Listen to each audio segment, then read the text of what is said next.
मैं फैक्ट्री से 5 बजे घर आ गया, अपना रेवड़ी और गजक का थैला उठाया और माँ से कहने लगा, आज मैं 12-1 बजे ही घर आऊँगा, इसलिए मेरा इंतज़ार करने की कोई ज़रूरत नहीं। ठंड में लोग ज़्यादा रेवड़ी और गजक गुड़ की पट्टी खाना पसंद करते हैं, इसलिए मैं रात गए देर तक घर से बाहर रहता था। फिर एक सड़क के किनारे आकर बैठ गया, जहाँ पर मेरी तरह और भी छोटे बच्चे कुछ न कुछ बेचने के लिए बैठे हुए थे। मेरा रोज़ का काम था, कुछ पैसे मिल जाते, यूँ घर का गुजारा करने में थोड़ी आसानी होती थी। जब मैं रेवड़ी और गजक की पटरी लगाता था, क्योंकि शायद सर्दी की वजह से लोग गर्म चीज़ें ज़्यादा खाना पसंद करते हैं। शहर में हर तरह ठंड का कोहराम मचा हुआ था। थोड़ी बहुत रेवड़ी और गजक मेरी बिक्री हो गई, लेकिन रात के 12 बज गए थे। अभी तक मैं घर नहीं गया था। मुझे खाने पीने का भी कोई होश नहीं होता था। रोजगार की फिक्र थी। फिर मैंने अपने छोटे कीपैड फ़ोन में टाइम देखा। 11 बजने में सिर्फ 15 मिनट बाकी थे। अब मुझे घर चले जाना चाहिए था। रात का फैला खौफनाक सन्नाटा बार बार मुझे घर जाने पर उस्का रहा था। फिर मैं पैदल घर की तरफ जाने लगा, लेकिन अचानक ही मेरी नज़र दूर पेड़ के नीचे बैठे एक आदमी पर पड़ी। वह सर्दी से बुरी तरह से कांप रहा था। इतनी तेज़ सर्दी में उसके पास कोई गर्म चादर तक नहीं थी। मुझे बेहद दुख हुआ। मेरा घर तो पास में ही था और आने वाला भी था। ऐसे में मैं उस बूढ़े आदमी को इस सर्दी से कांपता हुआ छोड़कर कैसे जा सकता था। फिर मैं उसके पास गया और कहने लगा, अंकल जी, आपको ठंड लग रही होगी, आप यहाँ अकेले क्यों बैठे हो? तो वह कांपती हुई आवाज़ में कहने लगा, बस बेटा, मैं तो रोजाना ही यहाँ बैठता हूँ, मेरा यही ठिकाना है, लेकिन आज रोज के हिसाब से बहुत ज़्यादा सर्दी है, इसलिए बस सुकून नहीं मिल रहा। तभी मैंने अपने ऊपर ओढ़ी हुई शॉल उतारकर उस बूढ़े के कंधे पर उड़ा दिया। अब उन्हें थोड़ी राहत मिल गई थी। वह मुझे आशीर्वाद देने लगे। फिर मैंने अपनी पन्नी में से गरम गरम रेवड़ी और गजक निकाला और पन्नी में लपेटकर अंकल जी के हवाले किया। रेवड़ी देखकर वो बहुत खुश हो गए थे। फिर मेरे कंधे पर हाथ रखकर कहने लगे, बेटा, बहुत आराम मिला मुझे, अब तुम भी घर जाओ, इतनी सी उम्र में इतना सारा मेहनत कर रहे हो। वो मेरी तारीफ भी कर रहे थे। फिर मुस्कुराता हुआ अपने घर की तरफ चल पड़ा। मेरा नाम पिंटू है, मैं 15 साल का कम उम्र का लड़का था। पापा की अचानक एक्सीडेंट में मौत हो गई थी, तो पूरे घर की जिम्मेदारी मैंने अपने कंधों पर ले ली थी। मुझसे छोटे और भाई बहन थे। मेरी विधवा माँ की जिम्मेदारी अब मेरे कंधों पर आ गई थी, इसलिए मैं अपनी पढ़ाई छोड़कर एक खिलौने की फैक्ट्री में काम करने लगा। मैं सुबह उठकर उस फैक्ट्री में जाता, वहाँ पैकिंग का काम करता। फैक्ट्री की छुट्टी 2 बजे तक हो जाती थी। मैं घर आ जाता। उसके बाद मैं सीजन में कुछ न कुछ छोटा मोटा काम कर लेता। इस तरह से कुछ मुनाफा मुझे मिल जाता था और घर के खर्चों में काफ़ी मदद मिल जाती थी। इस बार तो सर्दी ने बिल्कुल कोहराम मचा रखा था। मैं अपना काम नहीं छोड़ना चाहता था। सर्दी ऐसी थी जैसे खून जमाने वाली थी, लेकिन अगर मैं ना कमाने जाऊं तो घर कैसे चलेगा? यही सोचकर उन सर्दियों में भी रोजाना अपनी रेवड़ी और गजक की पन्नियां उठाकर सड़क के किनारे पटरी पर बेचने जाता था। किराए का घर था और फैक्ट्री का मालिक थोड़ी सैलरी देता था, लेकिन काम बहुत ज़्यादा करवाता था। इतने कम पैसों में भला मेरे घर का गुजारा कैसे होता? अभी तक तो छोटे बहन भाई भी एक सरकारी स्कूल में ही पढ़ रहे थे। उनके भी अलग खर्चे थे, लेकिन फिर भी बस किसी तरह से वे अपनी पढ़ाई कर रहे थे। मैं नहीं चाहता था कि मेरी तरह वह भी सड़कों पर घूमकर परेशान होए, इसलिए मैं कोई अपनी ज़िंदगी में बड़ा काम करना चाहता था जिससे मेरा घर अच्छे से चल सके। मेरी माँ एक अच्छी औरत थी और पापा के गम में बहुत कमज़ोर हो गई थी, इसलिए मैं नहीं चाहता था कि मेरी माँ बाहर निकल कर काम करे, जबकि मेरी माँ कहा करती थी कि तुम्हारे कमाने की उम्र नहीं है, इसलिए मैं किसी बंगले या कोठी में घर का झाड़ू पोछा कर लिया करूंगी। लेकिन मैंने साफ मना कर दिया। कहने लगा कि मेरे होते हुए आपको बाहर जाने की ज़रूरत नहीं। मैं सड़क के किनारे रेवड़ी और गजक को बेचा करता था, जहाँ पर लोगों का भीड़ होता था। फिर वहाँ से गुजरकर जिस सड़क से घर वापस आ रहा था, वहाँ का इलाका बिल्कुल सुनसान था। अक्सर लोगों का कहना था ये जगह भूत प्रेतों से भरी हुई है, क्योंकि पुराने टाइम में यहाँ पर एक कब्रिस्तान हुआ करता था, लेकिन फिर उस पर बुलडोजर फेर कर यहाँ बड़ा सा मॉल बनाया गया था। लेकिन वह अधूरा था, क्योंकि बनाते समय वहाँ पर दुर्घटना हो गई थी, जिसकी वजह से वह अधूरी रह गई थी और खाली था। रात को कभी कभार मेरी नज़र उस पर जाती तो मुझे एक डर महसूस होता था, लेकिन टाइम और हालात ने मुझे बहुत बहादुर बना दिया था, इसलिए छोटी मोटी चीज़ों से मैं डरता नहीं था। लेकिन आज उसी रास्ते से आते हुए मेरी नज़र उस बूढ़े आदमी पर पड़ी थी, जो सर्दी की वजह से कांप रहा था। मुझे उस पर बहुत तरस आया और मैंने अपनी मोटी चादर उसके हवाले कर दी, जो मैंने सेकंड हैंड खरीदी थी। फिर दूसरी रात जब मैं उस रास्ते से जा रहा था, तो मुझे वही बूढ़ा आदमी फिर से बैठा हुआ दिखाई दिया। शायद वह हालात से परेशान होकर एक मजबूर बूढ़ा था। मुझे उस पर बहुत तरस आया। रोजाना की तरह मैंने उसकी मदद की। उसके पास बैठकर बातें करने लगा। अंकल जी, आपके घर वाले कहाँ हैं? मेरे सवाल पर वो बहुत गम में हो गया और मुस्कुराने लगा। कहने लगा, मैं खुद ही अपने परिवार को छोड़ दिया, क्योंकि वहाँ पर मेरी कोई इज्जत नहीं थी। कोई मेरी बात नहीं मानता था। जहाँ पर इज्जत ना हो वहाँ पर रहना बहुत मुश्किल हो जाता है। अब मैं बहुत सुकून में हूँ। मुझे कोई परेशानी नहीं। मैं समझ गया कि उनके अपनों ने ही उन्हें ठुकराया है। मैं रोजाना ही फिर उनकी मदद करने लगा। कभी उनके लिए घर से खाना लेकर आता तो कभी गरम गरम गजक और गुड़पट्टी उन्हें खिलाता। हम दोनों की बहुत अच्छी बातचीत हो चुकी थी। फिर एक दिन अंकल जी मुझसे कहने लगे, बेटा तुम इतने इतने घंटे तक सड़क पर काम करते रहते हो, मामूली पैसे कमाते हो। मेरा एक राय मानो, यहाँ से दूर एक जंगल के पीछे बहुत बड़ी बस्ती है। वहाँ के लोग ऐसी चीजें खाना बहुत पसंद करते हैं। तुम वहाँ जाकर ये सब बेचा करोगे तो तुम्हें अच्छे मुनाफे मिल जाएंगे। वह कौन सी बस्ती की बात कर रहा था? मैं इस बात से बिल्कुल अनजान था, लेकिन अंकल जी का एक्सपीरियंस कहता था कि उन्हें हर चीज़ की परख है। वह समझते हैं कि यहाँ पर मेरा रोजगार ज़्यादा नहीं चल सकेगा, इसलिए मुझे उनकी बताई हुई जगह पर जाकर अपनी रेवड़ी और गजक बेचनी चाहिए। फिर उनके कहने पर मैं शाम को उस जंगल से होता हुआ उस बस्ती के तरफ जाने लगा। ये बहुत खतरनाक रास्ता था, लेकिन ज़्यादा पैसों के चक्कर में मैं हर मुश्किल पार करने को तैयार था। इसलिए अपना सारा सामान उठाकर उस बस्ती में पहुंच गया। वहां जाकर तो हैरान रह गया। बस्ती में खूब भीड़ भाड़ चहल पहल थी। रात के टाइम यहाँ मेले जैसा खूबसूरत नज़ारा था। खूबसूरत बच्चे, लंबे लंबे बालों वाली खूबसूरत लड़कियां इधर से उधर फिर रही थी। उनका ऐसा माहौल देखकर मुझे बड़ा अच्छा लगा था। हैरानी की बात यह थी कि पहले कभी भी ऐसी जगह पर मैं नहीं आया था। मैं भी इस जगह पर खड़ा होकर अपनी रेवड़ी और गजक बेचने लगा। मैंने देखा, पास से गुजरती एक लड़की ने मुझे बड़े गौर से देखा। वह पटरी पर रखी गजक और रेवड़ी को बड़े गौर से देख रही थी। फिर कहने लगी, ये कहाँ से लाए हो और ये क्या चीज़ है? मुझे उसकी बात सुनकर हंसी भी आई। वह गजक और रेवड़ी जैसी चीज़ों से अनजान थी। मैं उसे कहने लगा, ये रेवड़ी और गजक है। अगर कोई भी एक बार खाए तो बार बार खाने का मन करेगा। एक एक बार इसे खाकर देखो। फिर उसने जैसे ही ये गजक और रेवड़ी खाई, उसका स्वाद चख कर बहुत खुश हुई। उसने बहुत सारी गजक और रेवड़ी ले ली। वह कुछ देर बाद अपनी दूसरी सहेलियों को भी बुलाकर ले आई थी। उन सब ने मुझसे रेवड़ी और गजक खरीदे।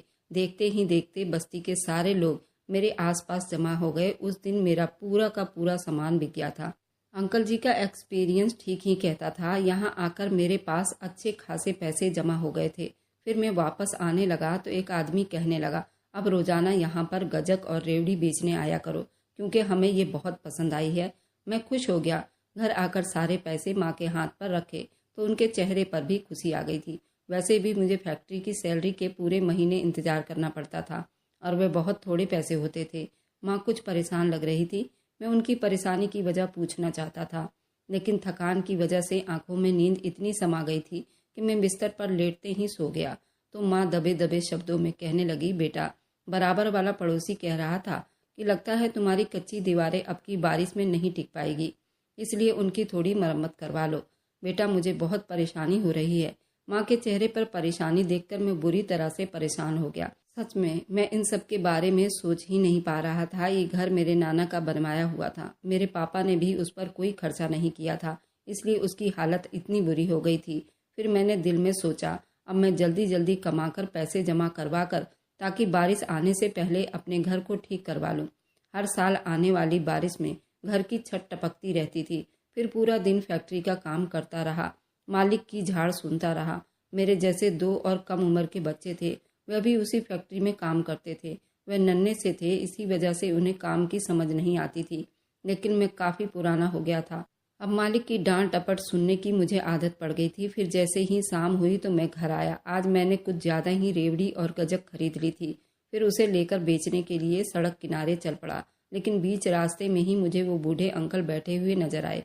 फिर मैं उन्हें खुशी खुशी बताने लगा कि आपकी बात मानकर मुझे बहुत ज़्यादा फायदा हुआ है, क्योंकि मेरी सारी रेवड़ी और गजक हाथों हाथ बिक गई है। वे कहने लगे, बस्ती के लोग रोजाना तुमसे ये रेवड़ी और गजक लेंगे। इस तरह से तुम्हारे हालात भी बदल जाएंगे, इसलिए तुम वहाँ जाना मत भूलना। लेकिन मेरी एक बात याद रखना, हमेशा तुमने रात के 11 बजे ही वहाँ जाना है। इससे पहले जाओगे तो तुम्हें बस्ती में सिर्फ सन्नाटा मिलेगा और कुछ नहीं। इस बात की मुझे समझ नहीं आई थी। शायद मैं ज़्यादा गौर नहीं करना चाहता था, इसलिए मैंने अंकल जी से कहा, ठीक है, जैसा आप कहते हैं मैं वैसा ही करूँगा। अब तो वहाँ जाना मेरा रोज़ का काम बन गया था। बस्ती बहुत छोटी थी, लेकिन लगता था ये लोग बहुत पैसे वाले थे, क्योंकि उनके कपड़े बहुत कीमती और खूबसूरत होते थे। अपनी ज़िंदगी बड़ी सुख में जी रहे थे। लेकिन एक दिन एक नौजवान मेरे पास आया, कहने लगा, सुनो लड़के, मैं यहाँ किसने भेजा है? क्योंकि हर कोई हमारी बस्ती में नहीं आ सकता, ज़रूर तुम्हें किसी ने यहाँ भेजा है। गौर से मेरे चेहरे को देख रहा था। मैं उसकी बात सुनकर डर गया।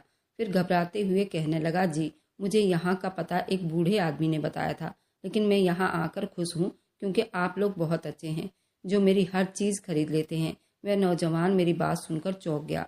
फिर कहने लगा, अच्छा, क्या तुम उस बूढ़े आदमी को यहाँ पर ला सकते हो? अगर तुम यहाँ पर ले आए तो मैं तुम्हें एक दिन में ही इतना मालो माल कर दूंगा, तुम्हारी किस्मत बदल जाएगी। याद रखना, उसे मेरे बारे में कुछ भी नहीं बताना। बस किसी तरह से तुम उसे कहना कि आप मेरे साथ उस बस्ती में चलो। वो मुझे हर बात समझा रहा था। मैं हैरान था, आखिर वो मुझसे ये सब क्यों करवा रहा था? वह खुद भी तो जाकर उस आदमी को अपने साथ लेकर आ सकता था। लेकिन फिर मैंने उससे वादा कर लिया था कि मैं उन्हें अपने साथ ज़रूर लेकर आऊँगा, लेकिन मुझे अभी कुछ टाइम दो ताकि मैं उनको राज़ी कर सकूँ। ये कहकर वह नौजवान कहने लगा, ठीक है, तुम्हारे पास बस 5 दिन का टाइम है, उन्हें लेकर यहाँ ज़रूर आना होगा, वरना हम तुम्हें यहाँ कदम रखने नहीं देंगे। ये कहकर वह चला गया। लेकिन पीछे से मेरे चेहरे पर परेशानी आ गई थी, क्योंकि उस बस्ती में आने के बाद मेरा काम बहुत अच्छा चल रहा था। 4 पैसे जमा करने में कामयाब हो गया था। मैं चाहता था कि किसी तरह अपना घर दोबारा से मरम्मत करवा लूँ। बारिश आने के बाद हमें कोई परेशानी ना उठाना पड़े। लेकिन अगर मैं इस बस्ती में आना छोड़ देता हूँ तो फिर ये सब नहीं कर पाऊँगा। आजकल इतनी महंगाई में कोई किसी को उधार भी नहीं देता, और फिर मैं तो एक छोटा बच्चा था, मेरी इतनी उम्र भी नहीं थी कोई मुझ पर भरोसा करके मुझे 4 पैसे देता। फिर दूसरे दिन मैं अपना परेशान चेहरा लिए फैक्ट्री पर काम करने चला गया। लेकिन दिमाग में बार बार यही सोच आ रहा था कि मैं अंकल जी को ज़रूर मना लूँगा, मेरे साथ उस बस्ती में जाने के लिए तैयार हो जाएंगे। यही सोचकर एक आस लेकर अंकल जी के पास आया था। रात के 12 बज रहे थे। आज मैं बस्ती में भी नहीं गया था, बल्कि दिल में ये सोचा कि मुझे अपना नुकसान बर्दाश्त होगा, लेकिन मैं ऐसे खाली हाथ उस बस्ती में नहीं जाऊंगा। वैसे भी उन्होंने मुझे 5 दिन का टाइम दिया है। उन्होंने जैसे मेरे चेहरे की लकीरें पढ़ ली थी। वह गौर से मेरे चेहरे को देखे जा रहे थे। फिर कहने लगे, तुम इस बात पर मुझसे नाराज़ हो कि मैंने तुम्हारी बात क्यों नहीं मानी? असल में उस बस्ती में जाने से मेरा बहुत नुकसान हो जाएगा। अगर मैं वहाँ गया, वह कभी भी मुझे यहाँ वापस आने नहीं देंगे। इसलिए मैं चाहता हूँ बाकी की ज़िंदगी में यहीं पर रहकर बिता दूँ। लेकिन मुझे उनकी बात पर हैरानी हुई। मैं कहने लगा, अंकल जी, वे तो आपकी बहुत इज्जत किया करते हैं, बड़े प्यार से आपको वहाँ वापस बुलाना चाहते हैं, और आप हैं किस तरह इस पेड़ के नीचे अपनी ज़िंदगी बिता रहे हो, ना ही यहाँ पर कोई आपका मदद करने वाला है। आखिर आप अपने साथ ऐसा क्यों कर रहे हैं? मैंने देखा वह किसी गहरी सोच में खो गए। फिर वह गौर से मेरे चेहरे को देखते हुए कहने लगे, इसके पीछे एक गहरा राज है। मैं इतने दिन से तुम्हारे सामने आ रहा हूँ, लेकिन तुम मेरे बारे में कुछ नहीं जानते। आखिर मैं कौन हूँ? अगर मैंने सच बता दिया तो तुम मुझसे डरने लग जाओगे। कैसा डर अंकल जी? भला मैं आपसे क्यों डरूंगा? मुझे तो आप बहुत अच्छे लगते हैं। वह मेरी बात सुनकर मुस्कुराए। फिर कहने लगे, आज तक मैंने तुम्हारे जैसा मासूम बच्चा नहीं देखा। तुम्हारे चेहरे पर जितनी फिक्र, अपनों के लिए परेशान रहते हो, इतनी सी उम्र में भी कंधों पर पूरे परिवार का बोझ उठाया हुआ है। तुम्हें ये जानकर बड़ी हैरानी होगी कि मैंने भी अपनी पूरी बस्ती का बोझ अपने कंधों पर उठा रखा था। मैं उस बस्ती का सरदार हूँ। उनकी बातों ने मुझे हैरानी में डाल दिया था। अगर वे उस बस्ती के सरदार हैं तो फिर इस तरह भिखारी के रूप में यहाँ क्यों बैठे हैं? मैं इस सवाल का जवाब आपसे जानना चाहता हूँ। वह कुछ देर चुप मुझे देखते रहे। फिर कहने लगे, ये बहुत बड़ा राज है। वह बस्ती जो सिर्फ तुम्हें दिखाई देती है, इस दुनिया में किसी और इंसान को वह बस्ती दिखाई नहीं दे सकता, क्योंकि ये ताकत मैंने तुम्हें दी है। उस बस्ती में रहने वाले लोग सिर्फ तुम्हें दिखाई देते हैं और तुम सिर्फ मुझे देख सकते हो। वह देखो, सामने से वह आदमी जा रहा है। उसने सिर्फ तुम पर निगाह डाली, मुझ पर नहीं। क्योंकि मैं उसे नज़र नहीं आ रहा, मैं उनकी बातों को सुनकर जल्दी से उसे चलते हुए आदमी पर अपनी नज़र दौड़ाई तो सच में उस आदमी ने सिर्फ मुझे देखा और मेरे साथ बैठे हुए उस बूढ़े आदमी पर नज़र भी नहीं डाली थी। लेकिन मैं इस बात पर उलझ गया था, ये कैसी बातें कर रहे हैं अंकल जी? मुझे कुछ समझ नहीं आ रही। मेरी बात सुनकर वे जोर जोर से हंसे। फिर कहने लगे, ये बात तब समझ में आएगी, तब मैं तुम्हें हकीकत बताऊंगा और ऐसी बातें हैं जिसे सुनकर तुम्हारे होश उड़ जाएंगे। तुम्हें ये जानकर हैरानी होगी, तुम्हारे सामने बैठा ये बूढ़ा एक अच्छा जिन है और वह पूरी बस्ती जिनों का है और मैं वहाँ का सरदार हूँ। उनकी बात सुनकर मेरे होश उड़ गए। मेरे चेहरे पर डर के साए लहराने लगे। मैं बेयकीनी से उन्हें देख रहा था। फिर कांपते हुए बोला, आप मजाक कर रहे हैं, आप मुझे डराने की कोशिश कर रहे हैं। मेरी बात सुनकर उन्होंने जोर जोर से ठहाके लगाए। फिर कहने लगे, मेरे बच्चे, ये मजाक नहीं, मैं एक जिन्नात हूँ, उसी बस्ती से आया हूँ और इंसानों की दुनिया में भटकता फिर रहा हूँ। असल में उसी बस्ती का सरदार था, लेकिन उन बस्ती वालों ने मेरे साथ कुछ ऐसा किया कि मैंने वह बस्ती हमेशा के लिए छोड़ दी।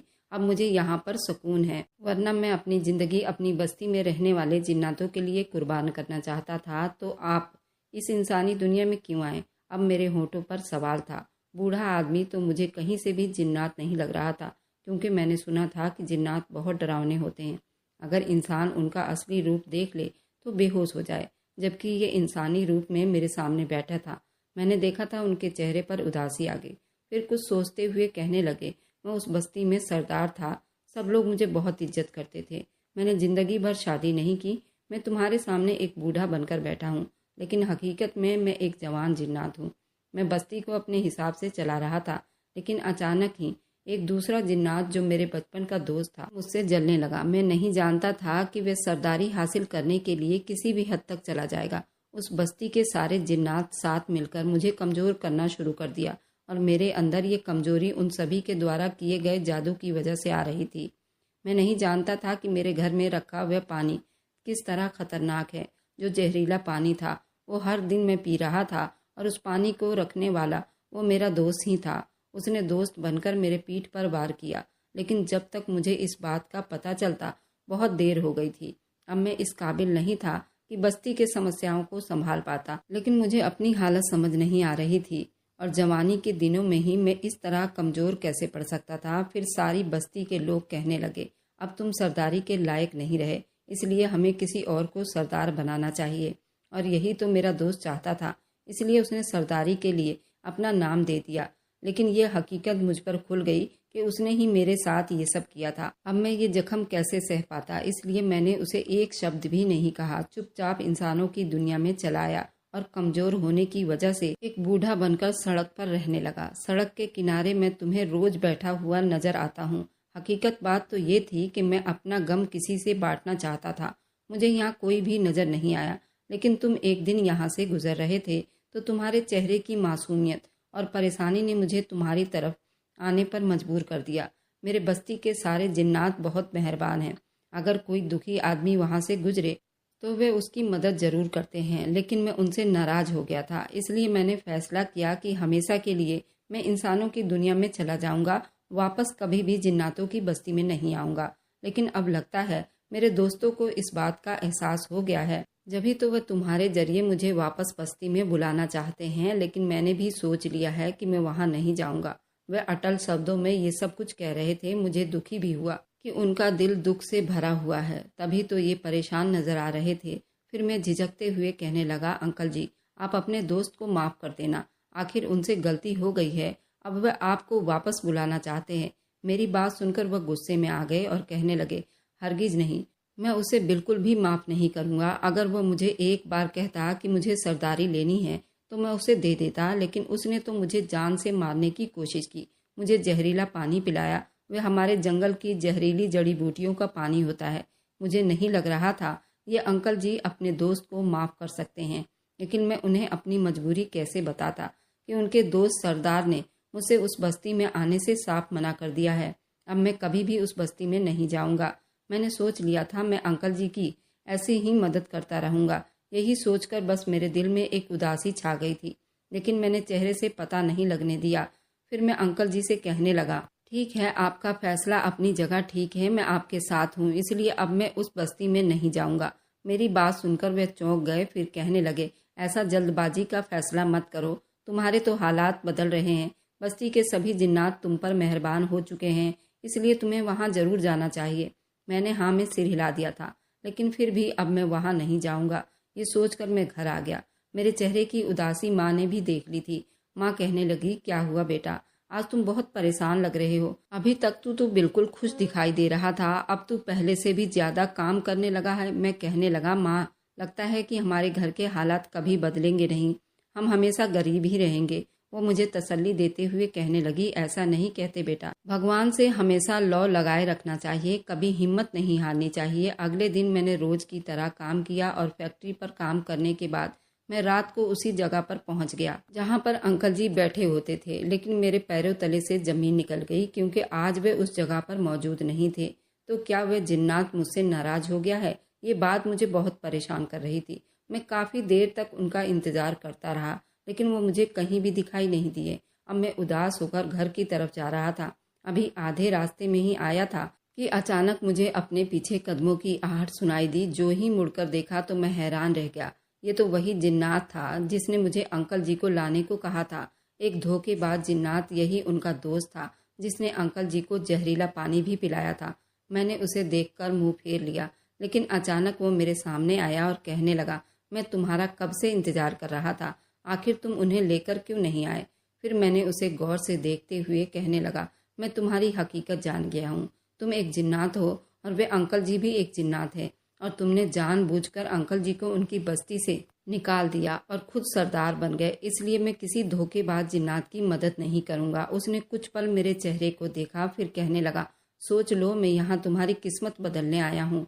तुम किसी तरह उन्हें वापस बस्ती में आने पर राजी कर लो, क्योंकि मैं अपने किए पर बहुत पछता रहा हूँ। शायद मैंने अपने दोस्त के साथ धोखा करके बहुत गलत किया, लेकिन अब मैं वापस उसको सरदारी देना चाहता हूँ। कल तुम हमारी बस्ती में आना, मेरे पास तुम्हें देने के लिए बहुत बड़ा इनाम है। अगर तुमने उस इनाम को देख लिया तो तुम कभी भी मेरी बात से मना नहीं करोगे। अब वो मुझे इनाम का लालच दे रहा था। मैंने सर झटक दिया, लेकिन जैसे ही घर गया तो माँ परेशान बैठी थी, क्योंकि घर के हालात अच्छे होने के बजाय ज़्यादा ख़राब हो गए थे। क्योंकि जो पैसे मैंने जमा किए थे उन पैसों से मैंने घर की मरम्मत करवाई थी। अब मेरे पास सारे पैसे ख़त्म हो गए थे। ऐसे लग रहा था जैसे मुझे उस जिन्नात की बात माननी पड़ेगी। जब मैं सड़क के किनारे गजक और रेवड़ी की पटरी लगाई तो किसी ने भी मुझसे कुछ न खरीदा। जिन्नात की बस्ती में जाता था तो वो मेरे सामान को हाथों हाथ खरीद लिया करते थे। एक बार फिर दिल कह रहा था कि मैं वहां जाकर सारे रेवड़ी और गजक बेच दूं, ताकि मेरे पास बहुत सारे पैसे आ जाएं। लेकिन फिर दिल में ख्याल आया कि वह जिन्नात समझेगा शायद मैंने लालच की वजह से उस बस्ती में आया हूँ। काफ़ी देर तक यूं ही सड़क किनारे बैठा रहा। जब किसी तरह भी परेशानी का हल नहीं निकला तो मैं उस बस्ती के तरफ कदम बढ़ा दिए। अभी उस बस्ती में कदम ही रखा था कि अचानक मुझे अपने पीछे आवाज़ सुनाई दी। मुझे यकीन था तुम यहाँ जरूर आओगे। देखो, मैं तुम्हारी मदद करना चाहता हूँ, लेकिन तुम किसी तरह मेरे दोस्त को ढूंढ कर उसे यहाँ ले आओ। मैं तुम्हें माला माल कर दूंगा। मुझे चुप देखकर उसने मेरा हाथ थामा और कहने लगा, आओ मेरे साथ, मैं तुम्हें एक चीज़ दिखाता हूँ। फिर उसने एक छोटा सा बक्सा दिखाए जो जेवरों से भरा हुआ था। उसमें हीरे, जवाहरात, सोने, चांदी, खूबसूरत जेवर रखे हुए थे। मैं हैरान था कि ये सब कुछ वो मुझे देने वाला था। मेरी आंखों में चमक देखकर वह कहने लगा, मैं ये सारा इनाम तुम्हें दूंगा, लेकिन तुम्हें उसके लिए मेरा वही काम करना पड़ेगा, और इसके अलावा भी मेरे पास तुम्हारे लिए बहुत खूबसूरत चीज़ें हैं। तभी उसने मुझे कमरे की खिड़की खोलने को कहा। जैसे ही मैं खिड़की खोली तो सामने खड़ी खूबसूरत लड़की को देखकर मैं हैरान रह गया। वह इतनी खूबसूरत थी जैसे चांद की तरह खूबसूरत आंखें और गोरी चिट्टी रंग, लंबे लंबे बाल। वह लड़की मुस्कुराते हुए मुझे देख रही थी। वह जिन्नात मेरे कान में धीरे से कहते हुए कहने लगा, ये जिन जादी है, लेकिन अगर तुमने मेरा काम कर दिया, जब तुम 18 साल के हो जाओगे तो मैं इसे तुम्हारे पास भेज दूंगा। देखो ये कितनी खूबसूरत है। सच में मुझे उसे देखते ही मोहब्बत हो गई थी। फिर मैंने उससे वादा किया कि मैं तुम्हारा काम जरूर करूंगा, क्योंकि अगर ये सारे जेवरात मुझे मिल जाते तो मेरी किस्मत ही बदल जाती। इसलिए मैं ये काम जरूर करूंगा। उस जिन्नात अंकल को वापस इस बस्ती में लेकर आऊंगा। वापस आ गया था। मेरे चेहरे पर एक बार फिर से खुशी आ गई थी। अम्मा मुझे देखते हुए कहने लगी, अजीब पागल लड़का है, कभी इतना परेशान नजर आता है तो कभी चेहरे पर ऐसी खुशी होती है जैसे कोई खजाना मिल गया हो। मैंने माँ का हाथ थामा और कहने लगा, माँ सच में ही हमें खजाना मिलने वाला है। बस तुम भगवान से प्रार्थना करो मैं अपने मकसद में कामयाब हो जाऊं। मैं बहुत जोश में आ गया था। फिर उसी दिन उस बूढ़े जिन्नात अंकल को तलाश करने लगा, जो एक बूढ़े आदमी की शक्ल में मेरे सामने आया था। वह तो इतना मेहरबान था, फिर मुझसे नाराज होकर क्यों चला गया था। अब मैं दिन रात एक करके उसकी तलाश में था। मैं चाहता था कि वह जल्दी ही मुझे मिल जाए। इसी वजह से आज मैं फैक्ट्री पर भी नहीं गया था, लेकिन पूरा दिन उसी को तलाश करता रहा। तब एक अनजान सड़क से गुजर रहा था जब मैंने दूर मर्द औरतों की भीड़ देखी। न जाने वहाँ क्या हुआ था। मैं उसी भीड़ में चला गया।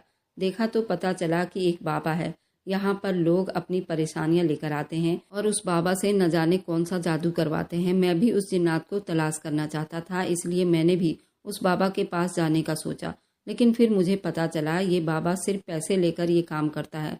फिर मैं अपनी जेब पर पड़े हुए कुछ पैसों को देखा और यही पैसे देखकर उस बाबा से काम करवाने का सोचने लगा। जैसे ही मेरी बारी आई तो मैं भी घबराया हुआ अंदर चला गया, लेकिन जैसे ही मेरी नज़र उन पर पड़ी तो मेरे हाथ पैर कांपने लगे। वे कोई और नहीं बल्कि वही जिन्नात था जो बाबा के शक्ल में उस स्थान पर मौजूद था।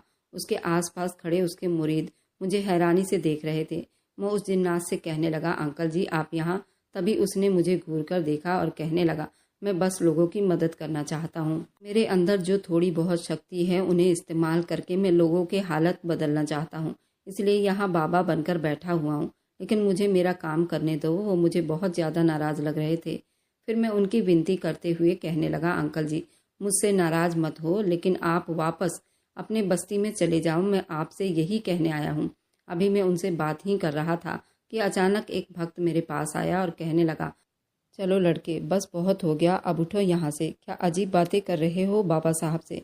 मुझे उसकी बात पर हैरानी हुई कि उनको ये नहीं पता ये इंसान नहीं बल्कि एक जिन्नात है। तभी वह जिन्नात मेरे कान में धीरे से कहने लगे, उन्हें मेरी हकीकत के बारे में अभी कुछ भी मालूम नहीं, बल्कि यही लोग मुझे यहाँ उठाकर लाए थे। मैंने भी फिर उन्हें सच्चाई बताना अच्छा नहीं समझा। इन्हीं लोगों ने मुझे यहाँ लाकर बिठाया है। तभी से ही ऐसे दुखी आदमियों और औरतों का मेरे पास भीड़ लगा रहता है। अब मुझे भी उनकी परेशानी हल करने में मज़ा आता है, इसलिए तो मैं यहाँ बैठा रहता हूँ। मुझे बहुत दुख हुआ और अफसोस भी। किस तरह के लोग हैं। एक बूढ़ा और सच्चा इंसान जानकर उन्हें यहाँ लाकर बिठा दिया गया है। ये भी ना सोचा कि ये बूढ़े के रूप में एक जिन्नात है। मैं फिर भी उस जिन्नात की विनती करते हुए कहने लगा, बस आप मेरी एक बात मानकर वापस बस्ती में चलिए। देखे आपकी वजह से मेरी ज़िंदगी भी बदल जाएगी। जिन्नात हैरानी से कहने लगा, क्या मतलब तुम्हारा? तुम्हारी ज़िंदगी कैसे बदलेगी? फिर मैंने उन्हें सारी बात बताई, किस तरह तुम्हारे बस्ती के सरदार अपने किए पर बहुत शर्मिंदा है। वे लोग चाहते हैं कि आप वापस आ जाए और वे लोग आपको सरदारी देना चाहते हैं, इसलिए तो उसने मुझे आपके पास भेजा है। वे आपका इंतज़ार कर रहे हैं। जिन्नात को मेरी बात पर यकीन नहीं आया था। फिर वह कहने लगा, लेकिन जड़ी बूटियों वाला जहरीला पानी पीने की वजह से सारी शक्तियाँ खत्म हो चुकी है। अब शायद मैं कभी दोबारा सरदारी ना कर सकूँगा। तो मैंने उन्हें समझाते हुए कहने लगा, वे सारी शक्तियाँ वापस भी ला सकते हैं अगर आप चाहें तो, क्योंकि वहाँ पर मौजूद सारे जिन्नात आपका इंतज़ार कर रहे हैं। मुझे यकीन है आप फिर से अपना मुकाम और इज्जत पा सकते हो। आपके अंदर इतनी शक्ति आ जाएगी, आप हर बुराई का मुकाबला कर पाएंगे। मेरी बात सुनकर वह चुप से मुझे देखे जा रहे थे। फिर एकदम ही उठकर खड़े हुए। पीछे से उनके भक्त उन्हें आवाज़ देते रह गए, ये लड़के तूने क्या किया बाबा साहब के साथ जो यहाँ से नाराज़ होकर जा रहे हैं?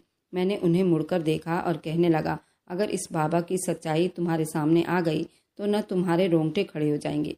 जानते भी हो ये कोई इंसान नहीं बल्कि जिन्नात है। ये सुनकर सारे भक्तों के चेहरे पर हवाइयाँ उड़ गई थी। वह डर से कांपने लगे थे। तभी उस जिन्नात ने मुड़कर देखा। उसके चेहरे के हाव भाव बदल चुके थे। वह बहुत ज़्यादा डरावना लग रहा था। फिर मैंने उनके साथ ही बाहर आ गया। मैं जानता था कि पीछे भक्तों की क्या हालत हुई होगी। उन लोगों ने उन्हें बूढ़ा और सच्चा समझकर बाबा बनाकर उन्हें पूजने लगे थे। वे अपने असली रूप में आ गए। सभी लोग डर के मारे पीछे हट गए। वे आगे ही आगे जा रहे थे। फिर खुशी से कहने लगा, आपने मेरी बात मानी। मुझे यकीन नहीं आ रहा कि आप मुझ पर इतना मेहरबान हो सकते हैं। तो वह जिन्नात कहने लगा, अब मैं इतना भी बुरा दिल वाला जिन नहीं। तुम्हारी बात मानकर अगर तुम्हारी किस्मत मेरी वजह से बदल रही है तो मैं चाहता हूँ कि तुम अपनी किस्मत बदल लो, क्योंकि तुम एक बहुत अच्छे लड़के हो। कितने परेशानी से तुम अपने परिवार को पाल रहे हो। मैं तुम्हारी ज़रूर मदद करना चाहता हूँ। फिर वो मेरे साथ उस बस्ती के तरफ जा रहे थे। मुझे यकीन नहीं आ रहा था कि मेरी बात मानकर वे जिन्नात वापस अपनी नाराज़गी ख़त्म करके उस बस्ती में लौट कर जा रहे थे। जैसे ही मैं उन्हें लेकर गया, सामने खड़ा उनका दोस्त उनसे माफ़ी मांगने लगा। कदमों में गिरकर रो रहा था। फिर कहने लगा, मुझे माफ़ कर दो दोस्त, मुझे अपनी गलती का एहसास हो गया है। मुझे तुमसे जलन होने लगी थी जिसके कारण मैंने ये सब किया। मुझे माफ़ कर दो। तुम इतने साल से इस बस्ती में सरदारी कर रहे थे, अब मुझे पता चल गया सरदारी करना इतना मुश्किल है और ये मुश्किल काम अब तुम ही करोगे। जिन्नात कहने लगा, लेकिन मेरी सारी शक्तियाँ अब ख़त्म हो चुकी हैं, मैं कैसे ये काम कर सकता हूँ। तो उसका दोस्त कहने लगा, फिक्र मत करो, इस काम में मैं तुम्हारी मदद करूँगा, भले ही मुझे कुछ भी करना पड़े, लेकिन मैं वादा करता हूँ कि मैं तुम्हारी सारी शक्तियाँ वापस लौटा दूंगा। जिस तरह मैंने तुम्हारे साथ गलत किया उसी तरह अच्छा भी करूँगा और तुम पहले की तरह एक ताकतवर जिन बन जाओगे। उन दोनों को यूं मिलते हुए देखकर मेरे चेहरे पर मुस्कुराहट आ गई थी। मैं बहुत खुश हो रहा था। फिर वह जिन्नात मुझे देखकर कहने लगा, तुमने इस लड़के की मदद करने का वादा किया था, इसी के खातिर मैं इस बस्ती में आ गया हूँ, इसलिए तुम वादे के हिसाब से वे खजाना इसके हवाले कर दो। दूसरा जिन्नात कहने लगा, क्यों नहीं, इसने बहुत बड़ा काम किया है, मेरे दोस्त को मुझे वापस लौटा दिया है, मैं इसका काम जरूर करूँगा। ये कहकर उसने हीरे जवाहरात से भरा हुआ छोटा सा बक्सा मेरे हवाले कर दिया। मेरे चेहरे पर बेहद खुशी आ गई थी। फिर वह खुशी से कहने लगा, अब तुम और खुश हो जाओ कि मैं तुम्हें वह जिनजादी भी दूंगा जो बहुत खूबसूरत है। उसका सुनकर तो मेरी आंखों में चमक आ गया था। अब मैं उस बक्से को लेकर घर आ गया। फिर माँ से कहने लगा, माँ, तुम्हारी प्रार्थनाओं ने भगवान को मोह लिया और भगवान ने हम सब पर कृपा की है। सच में ही मेरे हाथ में बहुत बड़ा खजाना लग गया है। अब हमारी किस्मत बदलने वाली है। फिर देखते ही देखते मेरी किस्मत ऐसी बदली, लोगों को अपनी आंखों पर यकीन नहीं आया था कि मैं एक रेवड़ी और गजक बेचने वाला बच्चा अब जवान होने के बाद मेरा अपना कारोबार खूब तरक्की कर रहा था। जिस चीज की मैंने इच्छा की थी वह सब कुछ पूरा हो गया था। मेरे तीनों छोटे भाई बहन खूब पढ़ाई कर रहे थे, जबकि माँ के लिए मैंने 2-2 नौकरानियां रखी हुई थी ताकि उनकी सेवा कर सके। मैं अपनी माँ को हर सुख देना चाहता था, क्योंकि अपनी ज़िंदगी में उन्होंने बहुत दुख देखे थे। अब मैं 22 साल का हो गया था, लेकिन आज भी उस जिन्नात का चेहरा मेरी आंखों में घूमता रहता था। कभी कभार दिल चाहता कि मैं पुराने रास्ते पर जाकर देखूं कि आज भी वे जिन्नात उसी बस्ती में मौजूद हैं या नहीं, लेकिन फिर दिल में ख्याल आता कि कहीं वो मुझे भूल न गए हो, क्योंकि अब मैं जवान हो गया हूँ। मैं उस जिन्नात के सामने एक बच्चे की सूरत में आया था, पता नहीं वो मुझे पहचानेंगे या नहीं। ये सोचकर मैं अपने आप को रोक लेता था। फिर एक बार घर वापस आ रहा था, जब बीच रास्ते में मुझे सड़क के किनारे खड़ी हुई एक लड़की दिखाई दी। उसने खूबसूरत पीले रंग के कपड़े पहन रखे थे, इतने लंबे लंबे बाल, खूबसूरत इतनी जैसे परी। मेरी नज़र उसके चेहरे पर पड़ी तो मैं हैरान रह गया। ये तो वही जिन्नात थी। फिर वह मेरे सामने आई और कहने लगी, तुम मुझे भूल चुके होगे, लेकिन मैं तुम्हें नहीं भूली। मैं आज भी तुम्हारा इंतजार कर रही हूँ। क्या तुम मेरी बस्ती में मेरे साथ जाओगे? मैं उसे डर रहा था, लेकिन फिर हाँ में सिर हिला दिया और जैसे ही उस जिन्नात की बस्ती में गया तो वहाँ जाकर हैरान रह गया। यहाँ सब कुछ बदल चुका था। पहले वह बस्ती अलग नजर आती थी, लेकिन अब उसका नक्शा बदल चुका था। फिर मैं सरदार के पास गया। उस जिन्नात को देखकर मैं हैरान रह गया। वह पहले से भी ज़्यादा ताकतवर और जवान नजर आ रहा था। जैसे ही मैं उसके सामने गया तो मुझे देखकर खुश हो गया। फिर कहने लगा, तुम यहाँ पर कैसे आए? मैं तो जानबूझकर तुम्हारे सामने नहीं आया, कहीं तुम जवान होने के बाद मुझे पहचानने से मना कर दो। मैं हैरान रह गया। जो ख्याल मेरे दिमाग में था वही ख्याल उस जिन्नात के दिमाग में भी था। फिर मैं उसे खुशी खुशी कहने लगा कि मुझे आपको देखकर बहुत खुशी हुई है। क्यों, मैं आपको कैसे भूल सकता हूँ? आपकी वजह से ही मेरी ज़िंदगी बदली है। आज मैं बहुत अमीर हो गया हूँ और एक खुशहाल ज़िंदगी बिता रहा हूँ। उसने ये सुनकर मुझे आशीर्वाद दिया। फिर धीरे से कहने लगा, क्या तुम्हें वही जिनजादी लेकर आई है यहाँ? देखो, मेरी बात मानो और इसे अपने साथ लेकर मत जाना, वरना ये जिंदगी भर तुम्हारे पीछे पड़ी रहेगी। फिर तुम कभी किसी लड़की से शादी नहीं कर सकते। ये सुनकर मेरे रोंगटे खड़े हो गए। तो वह जिन्नात कहने लगा, मैं एक सरदार हूँ, इसे बड़े आराम से इस बस्ती में रोक सकता हूँ, लेकिन अगर तुम अपनी मर्जी से उसे साथ लेकर जाओगे तो ये कभी भी हमारी दुनिया में वापस नहीं आ पाएगी, बल्कि ये सोचेगी तुम हमेशा के लिए उसके मालिक बन चुके हो। फिर तुम कभी भी किसी लड़की से शादी नहीं कर सकोगे। ये सुनकर मैं बहुत डर गया था।